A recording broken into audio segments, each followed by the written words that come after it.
하나님께서 오늘 우리에게 주신 말씀은 창세기 26장 1절에서 6절 말씀입니다. 자, 함께 읽겠습니다. 시작.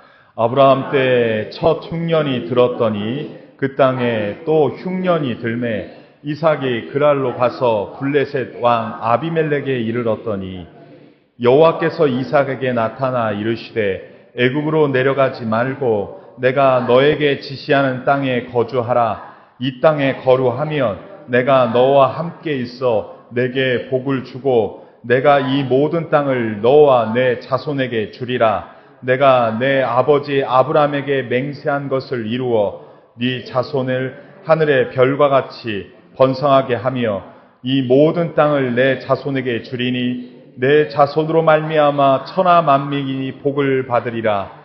이는 아브라함이 내 말을 순종하고 내 명령과 내 계명과 내 율례와 내 법도를 지켰음이라 하시니라. 이삭이 그랄에 거주하였더니. 아멘. 아멘. 우리는 지금 창세기 말씀을 묵상 중입니다. 아마 이게 5월 달까지 창세기 말씀을 묵상할 거고 주일날 이 말씀을 선포할 겁니다. 이삭은 특별히 아브라함이 100세에 얻은 아들입니다. 물론 86세 아브라함이 그 아내 사라의 몸종인 하갈을 통하여서 이스마엘이라는 서자를 또 얻기도 했죠. 그런데 하나님께서는 아브라함의 적자, 본처 소생인 그 이삭을 통해서 하나님께서 아브라함에게 주신 축복을 그 자손에게 이어가게 하겠다라고 약속을 했어요. 따라서 하나님의 언약의 그 축복은 이삭에게 받습니다. 하나님께서 100세 그 아들을 주셔서 그것이 복이 흘러갈 수 있도록 했어요. 근데 그 복이 어떤 겁니까? 창세기 12장 1절에서 3절 말씀에 보면 이런 말씀이 있습니다. 여호와께서 아브라함에게 이르시되 너는 너의 고향과 친척과 아버지의 집을 떠나 내가 너에게 보여줄 땅으로 가라. 그러면 내가 너로 큰 민족을 이룰 것이고 내게 복을 주어 네 이름을 창대하게 하리니 너는 복이 될지라. 너를 축복하는 자에게는 내가 복을 내리고 너를 저주하는 자에게는 내가 저주하리니 땅의 모든 족속이 너로 말미암아 복을 얻을 것이라. 자기 자신에게 땅의 축복을, 자손의 축복을, 그 이름을 창대하게 하는 것뿐만 아니라 네 후손 중에서 나는 그 누구를 통해서 땅의 모든 백성이 복을 받게 하겠다. 축복의 통로되게 하겠다라고 약속을 했어요. 하나님의 이 약속은 거짓일까요? 사실입니다. 근데 그 약속을 이삭을 통하여서 이루시겠다는 거예요. 그런데 지난주에 살펴봤지만 이삭이 어느 정도 조금 컸을 때 아브라함에게 이삭을 어떻게 하라고 그랬어요? 번제로 바치라고 그랬어요. 왜 그랬을까요? 이삭을 통하여서, 그 아들을 통하여서 복을 얻게 하겠다라고 했는데 갑자기 왜 그랬을까요? 하나님께서는 아브라함의 믿음을 테스트한 겁니다. 그 믿음이 진짜인지 가짜인지. 그래서 아브라함에 있어서 봄을 이루는 무엇인지. 근데 아브라함이요, 그 시험을 통과합니다. 아브라함에 있어서 아들보다도 하나님이, 그 하나님의 언약이 더 중요하다라고 고백하고 그 시험을 통과하였습니다. 그랬더니요, 하나님이 이삭을 죽일 필요가 없는 거예요. 테스트한 거고 시험한 거였지 정말로 죽일 의도가 없었던 것이죠. 정말로 하나님은 이삭을 통하여 복을 주기를 원하셨던 거예요. 그것을 통과하고 나서 이삭이 그것을 경험을 했죠. 그러고 나서 이삭에 대한 이야기가 나오는 게 창세기 25장 19절이 나옵니다. 이삭이 그때 처음 등장하고요. 이삭이 다음에 등장하는 건 창세기 25장 19절 이하입니다. 여러분, PPT에는 준비하지 않았는데 한번 성경 말씀 25장 19절에서 23절의 말씀인데 우리 21절까지 먼저 한번 읽어볼까요? 다 찾으셨죠? 함께 읽겠습니다. 시작. 아브라함의 아들 이삭의 족보는 이러하니라. 아브라함이 이삭을 낳았고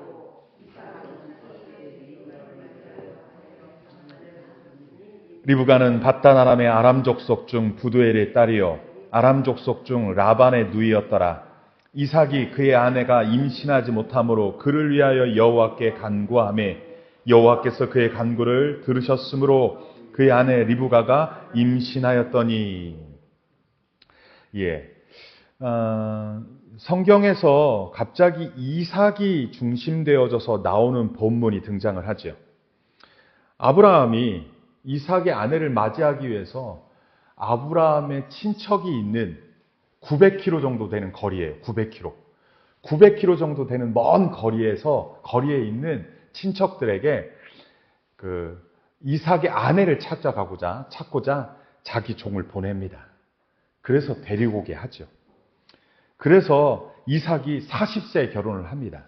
40세에 결혼을 했는데 결혼한 자가 잉태하여 아이를 낳아야 되는데 자손이 귀한 집안에서 자식이 없는 거예요.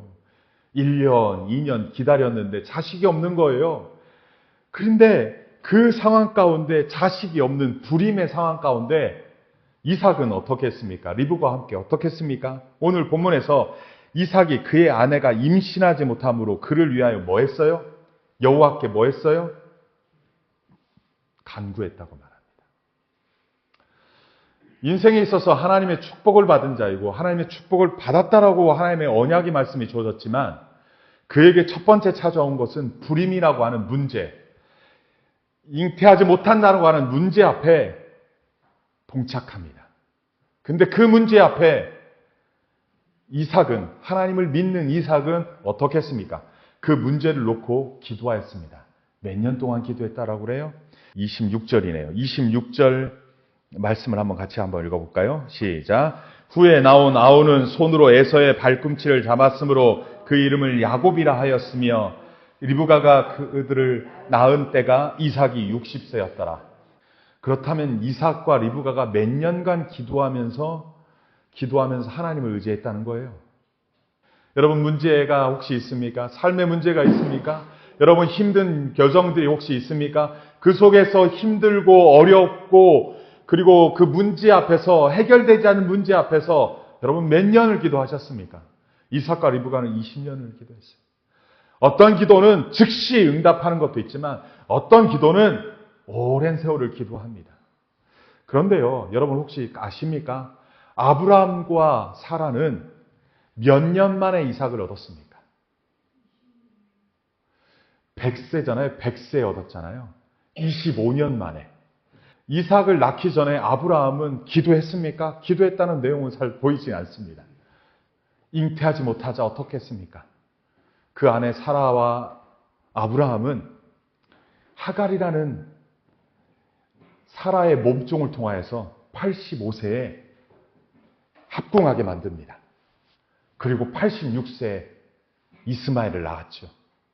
그런데 그 아들이 하나님께서 약속하신 언약의 아들입니까? 아니에요.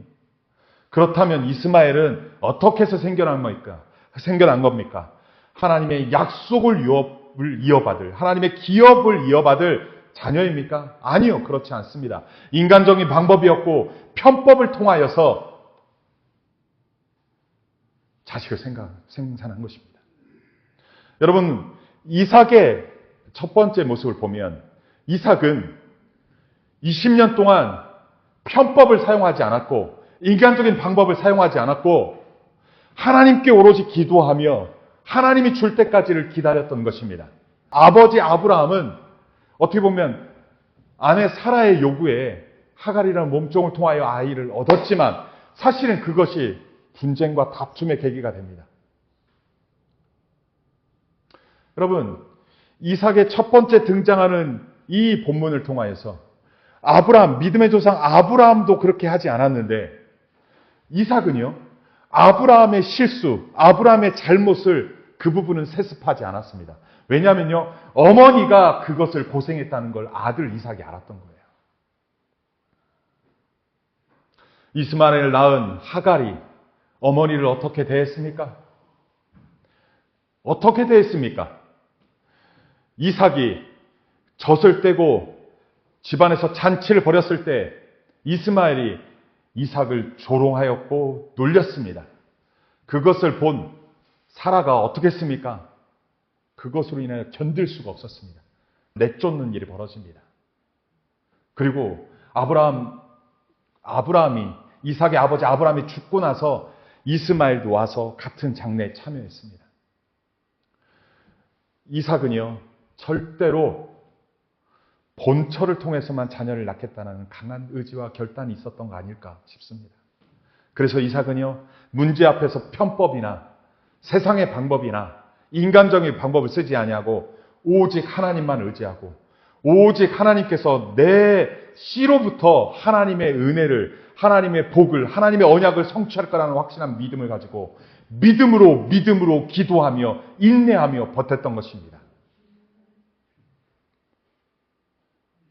이삭은 마지막까지 하나님의 말씀을 의지하고 하나님이 주실 거라는 확실한 믿음을 가지고 말도 안 되는 20년을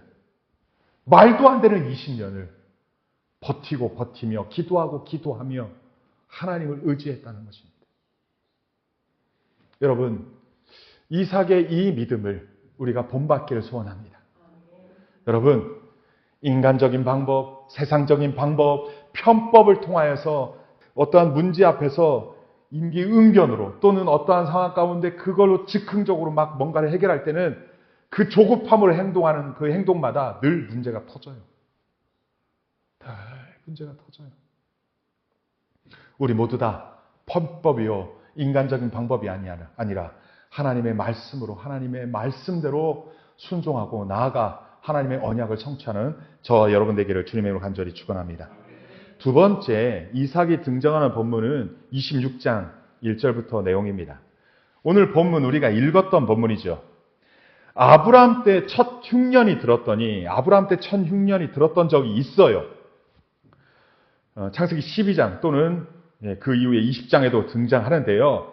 이 첫 흉년이 들었을 그때 말고 또 흉년이 들었다는 건 아브라함 때 들었던 흉년만큼 진짜 지독한 흉년이 26장 이 본문에 들었다라고 고백하는 거예요.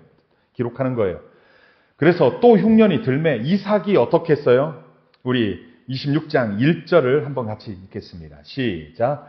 아브라함 때 첫 흉년이 들었더니 그 땅에 또 흉년이 들매 이삭이 그랄로 가서 블레셋 왕 아비멜렉에 이르렀더니 라는 겁니다. 흉년이 들면 더 이상 견딜 수 없고 버틸 수 없는 상황인 거예요. 이것은 참고 인내할 수 있는 상황이 아니에요. 그래서 현재 있던 그곳에서 이삭이 이주를 합니다. 짐을 싸고 가족들과 함께 보따리를 싸고 짐을 싸고 이동을 합니다. 사실은 이사하는 게 쉬운 문제가 아니에요. 생활 터전을 옮긴다는 게 쉬운 게 아니에요. 그런데 결단한 것은 죽을 수 있는 위기니까. 그래서 그랄 땅까지 갔어요. 지금 이삭이 살고 있는 땅에서 점점 내려간 거죠. 그리고 곧 애굽으로 내려갈 그 지점에 이르렀던 그랄 땅에서 잠깐 쉬었다가 출발하려고 하는 그때에 2절에 이런 말씀을 합니다. 여호와께서 이삭에게 나타나 이르시되 애굽으로 뭐 하지 마라? 내려가지 말라라고 말합니다. 그럼 우리 굶어 죽을 텐데요. 우리 죽을 텐데요. 뭐 이러한 변명거리가 충분히 있었음에도 불구하고 하나님은 분명히 이삭에게 명령합니다. 애굽으로 내려가지 마. 왜 내려가지 말라고 할까요? 왜? 내려가지 말라고 하시는 그 말씀 앞에 또 말씀합니다. 너에게 지시하는 땅에 거주해라. 딱 이 명령 두 가지입니다. 내려가지 말고 여기에 거주해. 내가 내려가지 말고 여기에 거주해. 더 이상 내려가면 안 돼. 라고 말합니다. 왜 이삭에게 그러지 말라고 할까요?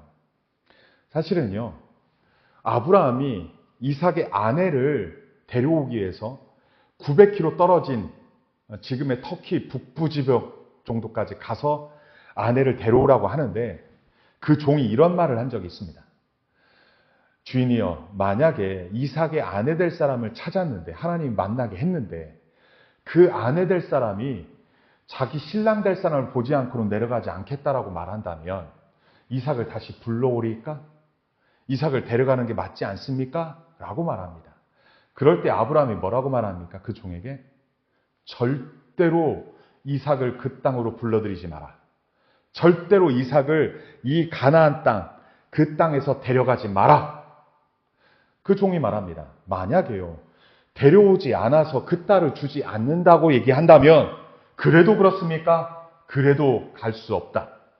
만약에 이삭을 데려오지 않았는데 그 딸이나 그 아내 될 사람이 오지 않는다고 한다면 그것으로 끝난다. 그냥 그 결혼은 만약에 성사되다가도 파혼되더라도 네 탓으로 돌리지 않겠다. 아브라함이요 철저하게 이삭을 가나안 땅에서 떠나지 못하게 합니다. 그런데 여기에 하나님께서 또 아브라함이 죽고 난 후에 하나님께서 이삭에게 또 강조합니다. 절대로 이 가나안 땅, 이 땅에서 벗어나지 말라고 말합니다. 왜 그럴까요? 왜? 하나님께서는요, 이 가나안 땅을 아브라함과 이삭과 야곱의 후손들에게 주기로 언약을 했어요. 약속을 했어요. 그런데 만약에 이삭이 북쪽에 가서 보거나 애굽 쪽, 남쪽으로 내려가서 그 땅을 보면 이곳에서 있는 것보다 그 땅이 올랐다고. 다시 말해서 야, 처갓집이 너무 좋아. 처갓집이 너무 좋아. 아유, 우리 조상들이 산 땅은 너무 안 좋아. 아버지가 그 땅은 너무 안 좋아. 이렇게 하면서 그 땅을 떠나서 그 처갓집에 살까 봐. 애굽으로 내려가서 그 비옥한 나일강의 그 비옥한 그것을 보면 야, 진짜 아버지가 이 땅이라고 내준 그 땅, 유산이라고 내준 그 땅보다 이 땅이 훨 좋아 하면서 그 가나안을 떠나서 살까 봐. 사실 그렇습니다. 남의 떡이 커 보입니까? 내 떡이 커 보입니까? 희한하게요. 내 떡 같고 그 남의 떡이 똑같음에도 불구하고 희한하게 똑같은데 내가 보기에는 그 떡이 더 커 보여요. 그 희한해요. 왜 그런지 모르겠어요. 이삭이 그렇게 되면 안 되겠다 싶은 거겠죠. 하나님이 이 두 가지를 명령합니다. 이 땅을 떠나지 말라. 이 땅에 거라. 내가 거주하는 이 땅에 거하면 어떠한 약속을 주겠는지, 어떠한 것들을 주시는지 말씀합니다. 3절 말씀, 한번 3절부터 4절까지 한번 같이 읽겠습니다. 시작. 그리하면 내가 너와 함께 있어 너에게 복을 주고 내가 이 모든 땅을 너와 내 자손에게 주리라. 내가 네 아버지 아브라함에게 맹세한 것을 이루어 4절이요. 내 자손을 하늘의 별과 같이 번성하게 하며 이 모든 땅을 네 자손에게 주리니 네 자손으로 말미암아 천하 만민이 복을 받으리라. 아멘. 이 땅을 떠나지 아니하고 이 땅에 거한다면, 가나안 땅을 떠나지 아니하고 가나안 땅에 거한다면, 흉년 중에도 거한다면, 흉년의 그 궁핍함에도 견디고 이겨내고 인내한다면 너에게 복을 줄 것인데 네 아버지에게 약속한 복을 너에게 줄 것이다. 그리고 아버지에게 약속했던 복이 뭐예요? 네 자손을 하늘의 별과 같이 번성하게 하며 이 모든 땅을 네 자손에게 주고 또 천하 만민이 복을 얻는 것들을 너의 자손을 통하여 이루게 할 것이다 라고 약속한 거예요. 그러면서 한 가지 말을 합니다. 5절입니다. 이는 아브라함이 내 말을 순종하고 내 명령과 계명과 율례와 법도를, 다시 말해서 하나님의 말씀을 온전히 순종하였기 때문이다. 이 복이 너에게 임한 건 네 아버지 아브라함이 온전하게 순종했기 때문인데 너도 그러한 순종함이 있었으면 좋겠다. 따라서 떠나지 마라. 이 땅에 그거 해라. 흉년이 온다 할지라도, 가뭄이 온다 할지라도, 어떤 궁핍함이 온다 할지라도 하나님의 약속의 말씀을 붙잡고 견디고 이겨내라 라고 말씀합니다. 그랬는데 이삭이 어떡합니까? 그 땅에, 그랄 땅에 6절에 거주했다라고 말합니다. 맞습니까? 거주했다고요. 내려가지 않고. 그런데 문제가 생깁니다. 순종을 했는데 곧바로 복이 온 게 아니라, 하나님의 말씀을 순종했는데 곧바로 축복을 부어준 게 아니라, 첫 번째 온 것은 그랄 땅에 살고 있는 그들이 두려움의 존재가 온 거예요. 사실은 그랄 땅은 아버지 때에도 같이 왔던 장소입니다. 그래서 그 땅에 살아가고 있는데 그랄 땅에 사는 사람들이 두려워요. 그래가지고 자기 아내 리브가가 너무 아름답고 이쁜 거예요. 그렇게 예쁜 아내를 절대로 빼앗길 수 없다라는 그 마음에 그냥 내 아내라고 말아야 되는데 아닙니다. 이삭이 아버지가 실수한 것처럼 똑같이 실수합니다. 내 아내 아니요. 내 마누라 아니요. 이 마누라가 예쁘면 나를 죽이고 아내를 빼앗을까봐 마누라라고 말하지 않고 뭐라고 그래요? 아내라고 말하지 않고 뭐라고 그래요? 동생이라고 얘기를 해요. 자기 살겠다고 마누라를 진짜 위험에 노출시킵니다. 여기는 집사님, 장로님, 저는 절대 그러질 일은 없습니다. 아멘이죠. 이것이 아브라함의 잘못이고 이삭의 잘못이에요. 사실은 그러면 안 돼요. 그런데 아브라함의 과거를 그대로 답습합니다. 자신의 계산과 거짓에 의존하여 거짓으로 자기 살겠다고 아내를 아내라고 말하지 아니하고 동생이로 말합니다. 신앙의 고백과 실제 선택 사이에 우리의 인간들은 긴장합니다. 신앙이 좋은 이삭인 것 같지만 실제 상황 가운데서 선택할 때는 늘 그 괴리감 속에서 살아갑니다. 그래서 이걸 선택하는 게 맞나 저게 선택하는 게 맞나 끊임없이 계산합니다. 그러면서 아내를 위험에 노출시키죠. 죄는 세습되고 학습됩니다. 아버지의 죄를 그 아들의 죄에서 세습하고 학습되는 꼴이 돼버린 겁니다. 그 당시에 문화가 그렇다고 해서 그런 건지 아버지가 그렇게 해서 그런 건지 지금 상황에서는 잘 알 수는 없지만 그것은 잘못됐다는 건 분명합니다. 그런데 그때마다 그 잘못할 때마다 누가 바로잡습니까? 하나님이 바로잡습니다. 하나님께서 아브라함을 바로잡았고 하나님이 또 이삭을 바로잡는데 아브라함과 이삭을 바로잡는 길을 어떻게 했냐면 바로왕을 쳐서 아비멜렉을 쳐서 바로잡습니다. 아브라함의 실수를 이삭의 실수를 그들의 실수로 돌리지 않으려고 하나님께서 그냥 바쁘게 움직여서 바로 그라 왕을 절대로 그 안에 건드리지 마라. 왜 그럴까요? 왜 하나님이 더 급할까요? 하나님이 아브라함을 통해서 아브라함의 자손인 이삭을 통해서 이삭의 자손을 통하여서 그 가나안 땅을 주겠다고 언약했기 때문에 그 언약을 깨트릴 수가 없어서 하나님이 나서서 막으신 겁니다. 하나님께서 친히 막으셔서 그런 일들이 벌어지죠.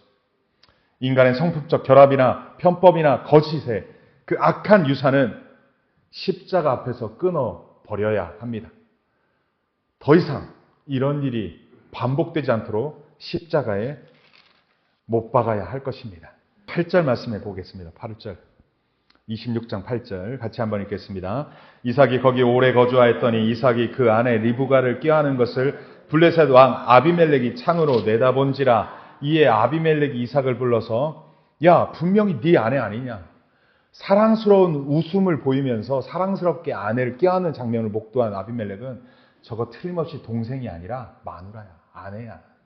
그렇지 않고서는 그렇게 웃으면서 끌어안고 사랑스럽게 끌어안을 일은 없어.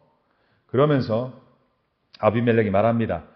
아비멜렉이 이삭을 불러서 그가 분명히 네 아내이거늘 어찌 네 누이라 했느냐. 이삭이 그에게 대답하되 내 생각에 내가 죽을까 봐 두려워했기 때문이다. 내 아내가 너무 이쁘기 때문에 내가 혹시 죽을까 봐 두려웠기 때문이다. 사실은 이 두려움 때문에 많은 사람들이 잘못된 선택을 합니다. 여러분, 궁지에 몰리고 두려움이 닥쳤을 때 어떤 선택을 합니까? 사실은 고난이 닥쳐봐야, 어려움이 닥쳐봐야 그 사람의 본질을 알아요. 그 사람이 진짜 나를 사랑하는지 아닌지. 아비멜렉은 그것을 알고 네가 잘못 말해서 내가 네 아내와 동침할 뻔했다. 사실은 백성 중에 하나가 동침할 뻔했다고 했는데 사실은 그 사람이지 않을까 싶어요. 그런데 아비멜렉이 이제 이 사실을 알고서 어떻게 했냐면 모든 백성에게 명하여 이르되 이 사람이나 그 아내를 범하는 자는 죽이리라. 하나님께서 아비멜렉을 두려움으로 아비멜렉을 쳐서 이삭의 아내를 절대 건들지 못하도록 한 거예요. 그것은 하나님이 이삭의 실수와 잘못임에도 불구하고 하나님이 이삭의 후손에게 복을 주기 위해서 그렇게 막으신 거예요. 이것 또한 하나님의 은혜요, 하나님의 긍휼하심 아닐까 싶습니다. 우리의 가정을 하나님께서 지키십니다. 우리의 가정을 하나님께서 지키시길 원하십니다. 우리가 지금까지도 그런 실수를 저나 여러분들이 했다면 이제 그러한 실수들을 하지 않는 것이 하나님 앞에서 올 줄 믿습니다. 어쨌든 이삭은 그렇게 해서 위기를 넘어섰는데 그 다음이 중요합니다. 이삭이 하나님의 말씀을 듣고 명령을 듣고 그랄에 거주했는데 12절 한번 볼까요? 네. 자, 12절 말씀. 12절부터 14절까지 한번 읽겠습니다. 12부터 14 시작. 이삭이 그 땅에서 농사하여 그해 100배나 얻었고 여호와께서 복을 주심으로 그 사람이 창대하게 하고 왕성하여 마침내 거부가 되어 양과 소가 떼를 이루고 종이 심이 많음으로 블레셋 사람이 그를 시기하였다라고 말합니다. 이삭이 그 땅에 농사하여 그 해에 100배 얻었대요. 그 해가 어느 때인지 정확하게 알 수는 없지만 본문의 문맥상으로 보면 이삭이 애굽으로 내려가려고 할 때 내려가지 않고 하나님의 명령에 따라서 명령에 순종했던 그 해가 아닐까 싶습니다. 문맥상으로 볼 때 굳이 그 해라고 표현을 했는데 그 해에 100배를 얻었대요. 이 100배는요. 신약 성경에 보면 하나님께서 말씀의 은혜를 이야기할 때 30배, 60배, 100배 은혜에 대한 얘기를 해요. 열매를. 씨를 뿌렸는데 몇 배를 얻었다고요? 30배, 60배, 100배. 그렇다면 그때 말한 100배는 가장 많은 축복이라는 얘기예요. 잘 모르겠어요. 배나무에 배가 100개가 열리면 100개가 열리면 잘된 농사예요? 잘못된 농사예요? 잘된 농사예요? 그러한 복을 받았다는 거예요. 사실은 여기서 100배는요. 엄청나게 많다라는 의미예요. 그러한 복을 받았다는 거예요. 하나님의 말씀에 순종하여 하나님의 복을 받았다. 그것도 100배나 받았다. 여기까지 너무 좋아요. 그런데 그 다음 절입니다. 블레셋 사람들이 그 이삭이 받은 복으로 인하여 어떻게 됐어요? 시기하고 질투하고 이제 텃세를 부르기 시작합니다. 야! 네가 이 땅에 와서 그렇게 복을 받았어? 우리는 너보다 복을 받지 못했는데 너만 받아? 이렇게 말하고 있는 거예요. 그러면서 뭐라고 합니까? 그 아버지 아브라함 때 그 아버지의 종들이 판 모든 우물을 막았대요. 흙으로 메웠대요. 아버지가 판 우물을 막았다는 것은 사실은 그 소유가 아버지 거예요. 아브라함 거예요. 그 아버지의 아들이 그것을 유산으로 상속받았기 때문에 그것은 이삭 거나 마찬가지인데 그걸 메웠어요. 뿐만 아닙니다. 16절에 아비멜렉이 이삭에 이르되 네가 우리보다 크게 강성하였은즉 우리를 떠나라. 아비멜렉이 내쫓습니다.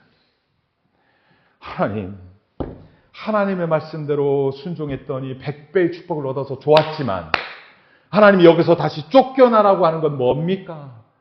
사실은 불평과 불만과 원망이 나올 수 있음에도 불구하고 이때 이삭은 어떡합니까? 17절입니다. 같이 한번 읽어보겠습니다. 시작. 이삭이 그곳을 떠나 그랄 골짜기에 장막을 치고 거기 거류하며 그 아버지 아브라함 때 팠던 우물을 다시 팠다. 이삭이 그곳을 떠납니다. 그 블레셋 사람들의 지역의 바로 옆에서 있었는데 내쫓으니까 좀 멀리 떨어져서 그거와 상관없는 골짜기까지 간 겁니다. 이제 그들하고 크게 상관이 없는 그곳에 갔는데 그곳에서도 우물을 팠습니다. 그랬더니 우물이 나왔는데 그런데 이 우물을 뭐라고 말하냐면 아브라함이 죽은 후에 블레셋 사람이 그 우물을 메웠었기 때문에 판 거라는 거예요. 뿐만 아니라 이삭은 그 우물이 아브라함 때 아버지 때 팠던 걸 알기 때문에 그 우물의 이름을 뭐라고 말하냐면 그 아버지가 불렀던 이름으로 불렀어요. 다시 말해서 그 이름으로 불렀다는 건 유산이 상속됐음을 이야기하는 거예요. 야, 이거 아버지가 팠던 우물이 니들이 메웠지만 내가 다시 팠고 이건 아버지 때 우물이었고 이젠 내 우물이야 라고 상속권을 주장하는 거예요. 이름을 갖게 한 것은. 그런데 그렇게 했는데 19절에 뭐라고 합니까? 이삭의 종들이 골짜기를 파서 샘 군원을 얻었는데 20절에 뭐라고 말합니까? 같이 한번 읽겠습니다. 시작. 그날 목자들이 이삭의 목자와 다투어 이르되 이 우물은 우리의 것이라 하매 이삭이 그 다툼으로 말미암아 그 우물 이름을 에색이라. 또 다투어요. 또 다투어. 다투었다는 건 싸웠다는 거잖아요. 종들과 종들이 다툰 거예요. 목자들이. 그래 이삭은 어떡합니까? 또 피합니다. 21절입니다. 또 다른 우물을 팠더니 그들이 또 다툼으로 그 이름을 신나라고 했다. 이 신나라는 것은 대적하다는 뜻이에요. 대적하다. 다퉜는데 이제 대적한 거예요. 다투고 대적하는 건 좋은 방법일까요? 그런데 사실은 이삭이 마침내 거부가 되어 부자가 됐어요. 마침내 거부가 되고 부자가 됐어요. 얼마든지 그럴 사람들과 다투고 싸우고 이길 수 있겠어요? 없겠어요? 싸울만 해요. 근데 싸우는 방법을 택하지 않습니다. 그냥 피합니다. 싸우지 않고 다투지 않고 피합니다. 2번이나 빼앗겼습니다. 쫓겨났고 또 2번이나 그렇게 쫓겨납니다. 그러면 이삭은 왜 그랬을까? 왜 그랬을까? 다툴 힘이 없는 것도 아니고 능력이 없는 것도 아니고 그렇다고 바보 멍충이라 자기 소유를 빼앗기는 것을 그냥 두고 보는가? 그의 아내가 보고 주위 사람들 보면 지금 도대체 이삭 당신은 뭐 하는 겁니까? 왜 자기 걸 빼앗깁니까? 왜 내 걸 빼앗깁니까? 싸워서 쟁취해야지. 싸워서 어디 하지? 빼앗기는 건 바보나 하는 거 아닙니까? 아버지 때 유산이었고 하나님이 주신다고 약속했던 거 아닙니까? 라고 얼마든지 싸우고 대적할 수 있어요. 그런데 왜 이삭은 피했을까요? 왜 이삭은 다투지 않고 싸우지 않고 대적하지 않았을까요? 이삭은 하나님의 약속의 말씀을 믿었기 때문이에요. 여기 보세요. 하나님께서 이삭에게 약속한 게 뭡니까? 이 가나안 땅은 누구 거라고요? 네 자손 거라고. 네 자손 때 이것을 다 네 자손들, 후손들이 거느릴 땅이고 누릴 땅이라고. 그런데 그랄 땅, 블레셋 땅은 좁은 거예요. 우물은 작은 거예요. 그러니까 기꺼이 내준 거예요. 이 작은 거? 그래. 지금은 네 거 같지? 나중에 우리 자손 거야, 우리 후손 거야 라는 것을 그 하나님의 약속의 말씀을 믿었던 거예요. 그 언약을 믿었던 거예요. 그래서 작은 거에 짜잘하게 싸운 걸 하지 않았어요. 자잘하게 싸우지 않았다는 거예요. 작은 거 하나 내줘도 언젠가 내 후손들이 이거 차지할 거야. 그에게는 믿음이 있었습니다. 이삭에게는 믿음이 있었습니다. 하나님의 약속의 말씀 믿었던 거예요. 이삭이 이렇게 철저하게 하나님의 말씀을 믿었던 이유는 뭘까요? 저는 창세기 22장에서 찾을 수 있다고 생각합니다. 창세기 22장에 보면 여러분 찾지 않아도 돼요. 이삭을 하나님 앞에 아브라함이 번제로 바치려고 칼을 들었을 때 이삭이 그것을 봤잖아요. 아버지가 자기를 번제를 드리려고 결박하고 칼로 자기를 죽이려 할 때 그때 하늘로부터 소리가 났잖아요. 아브라함아, 아브라함아. 그때 이삭이 들었는지 안 들었는지 모르겠어요. 아브라함만 들었는지 이삭도 들었는지. 중요한 건요. 하늘의 사자가 아브라함아, 아브라함아 그 아들에게 손대지 마라. 그를 죽이지 마라. 네가 이제야 하나님을 경외하는 줄 알겠노라 하면서 그를 죽이지 않았어요. 그런데 그것을 이삭이 목도한 거예요. 그때 하나님께서 그 아이, 네가 나를 사랑하지 않으니까 하면서 그 아이에 대해서 죽이지 말라고 말하면서 한 말이 있습니다. 22장 15절에 이런 말씀을 합니다. 여호와의 사자가 하늘에서부터 2번째 아브라함을 불러 이르시되 여호와께서 이르시기를 네가 나를 가리켜 맹세하노니 네가 이같이 행하여 네 아들 네 독자도 아끼지 아니하였은즉 내가 너에게 큰 복을 주고 네 씨가 크게 번성하여 하늘의 별과 같고 바다의 모래와 같게 하리니 네 씨가 그 대적의 성문을 차지하리라. 또 네 씨로 말미암아 천하 만민이 복을 받으리니 이는 네가 나의 말을 준행하였습니다. 이 말씀을 지금 똑같이 26장에 똑같이 말하는 겁니다. 그래서 4절, 5절 그 말씀을 이삭에게 언약했던 그 약속의 말씀을 똑같이 말하는 거예요.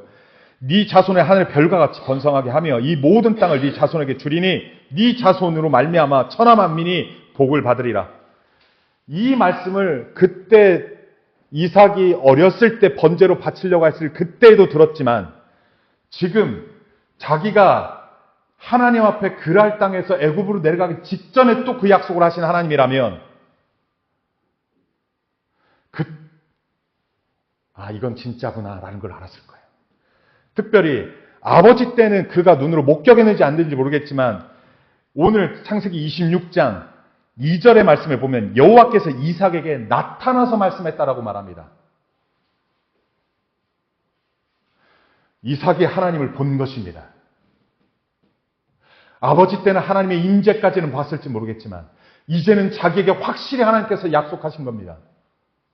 그러니까 짜잘하게 애색, 짜잘하게 신나 이런 거에 싸우지 않은 거예요. 자잘한 전투, 자잘하게 싸우고 다투고 분쟁하고 이러지 않은 거예요. 여러분 하나님을 믿습니까? 여러분 하나님이 살아계심을 믿습니까? 그렇다면 우리 주변에 일어나고 있는 많은 분쟁들, 자잘한 분쟁들, 이런 거 아무것도 아니라는 것을 여러분 아십니까? 하나님 내게 복을 주시고 더 큰 복을 주시고 넘치도록 복을 주시고 하나님의 축복의 통로가 되겠다고 하는 그 약속의 말씀을 믿는다면 짜잘하게 사람들 앞에서의 관계, 짜잘하게 사람들 앞에서의 다툼, 짜잘하게 사람들 앞에서의 이 대적함들을 그거 하나하나를 두고 울며 불며 다투며 싸우며 생명 걸고 그렇게 할 필요가 있냐라는 거예요. 이삭은 보았습니다. 이삭은 하나님을 보았습니다. 이삭은 마침내 그 아버지가 축복받는 것도 봤고 이삭은 마침내 자기에게 복을 주는 것까지 보았습니다.